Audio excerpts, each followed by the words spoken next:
সেদিন ছেলের আবদারে বানিয়েছিলাম বাড়িতেই একটুখানি বিরিয়ানি। আর কয়েকদিন যাবত তো আমি ভিডিও একদম এডিট করতেও পারছি না, ইচ্ছাও করছে না, আর ছাড়তেও পারছি না।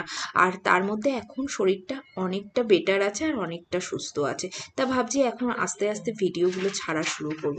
এইটা কিন্তু আমার শরীর খারাপের আগের ভিডিও, সেটাই তোমাদের সাথে আজকে শেয়ার করছি। বিরিয়ানি তো দেখো বাইরে গিয়ে খাই তো সবসময়, কিন্তু বাড়িতে যদি একটুখানি খাটনি করে বানিয়ে নেওয়া যায় কিন্তু ভালোই লাগে। কিন্তু ছেলেটা অনেক দিন ধরেই ঘ্যান ঘ্যান করছিল বিরিয়ানি খাবে বলে। শুভঙ্কর সকালবেলা কিন্তু চিকেনগুলো নিয়ে এসেছিল চিকেন রান্না করার জন্য।